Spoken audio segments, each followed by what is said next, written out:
মাশাআল্লাহ প্রথমত পুডিংটা দেখার পরে আলহামদুলিল্লাহ এত সুন্দর হয়েছে।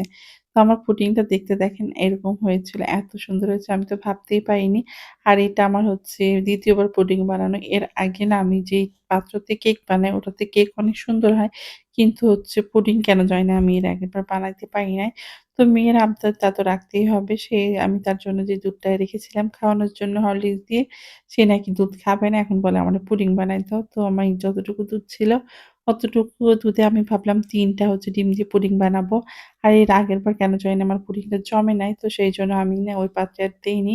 আমি একটা মানে স্টিলের বাটি আছে সেটাতে ভাবলাম পুডিং বানাবো। তো আমি ওটাতেই ক্যারামেল তৈরি করে নিয়েছিলাম। আর এদিকে দুধটা ডিমটাকে আমি মিশিয়ে নিচ্ছিলাম। আমি তখনও কনফিউজড ছিলাম যে আমার পুডিংটা আদৌ হবে কিনা না আগেরবারের মতো হচ্ছে নষ্ট হয়ে যাবে। তারপরে না আমি আর ভিডিও করি নাই। এই যে আমি এখানে ক্রিমটাকে দিয়ে এসেছিলাম মানে পুডিংটা। তারপর দেখেন এত দারুণ হয়েছে ঢালার পরে তো আমি খুবই খুশি যে আমার পুডিংটা এত দারুণ হয়েছিল। আর ওইটা আমি বানিয়েছিলাম গতকাল রাত্রে।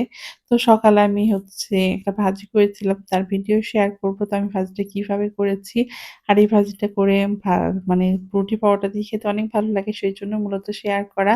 তো যারা হচ্ছে সকালে রুটি খান তারা হচ্ছে এভাবে ভাজি করলে পারে পরিবারের সবাই অনেক পছন্দ করবে। তো আমি এখানে হচ্ছে আলু আর বাঁধাকপি ছোট, ছোট করে কেটে নিয়েছিলাম যেরকম আমরা ভাজি করি। তো ১ম এ আমি কড়াইতে হচ্ছে পেঁয়াজ দিয়েছি আর কাঁচামরিচ তারপর হচ্ছে এগুলা দিয়ে দিব। দিয়ে আমি খুব ভালো করে হচ্ছে ভাজিটাকে নাড়াচাড়া করে তেলের সঙ্গে মিশিয়ে নিবো। নিয়ে একটু ঢাকা দিয়ে রাখবো। তারপর হচ্ছে আমি এর ভিতর দিয়ে দিব হচ্ছে লবণ আর হলুদ। তাছাড়া সেরকম কিছু লাগবে না এই রান্নাটা করতে।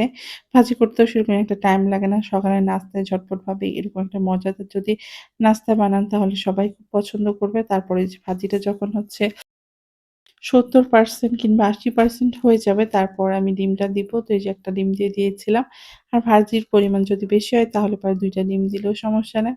তো এখানে আমি এই যে স্বাদে ম্যাজিক মসলাটা দিয়ে খুব ভালো করে নাড়াচাড়া করে সবকিছু একসাথে মিশাই নিব।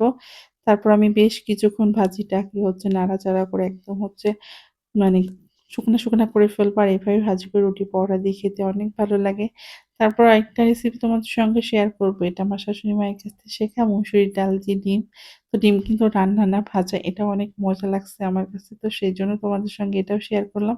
তো ১ম এ সব ধরনের মসলা দিয়ে মসলা কষিয়ে তারপরে ডালগুলা দিয়ে দিব।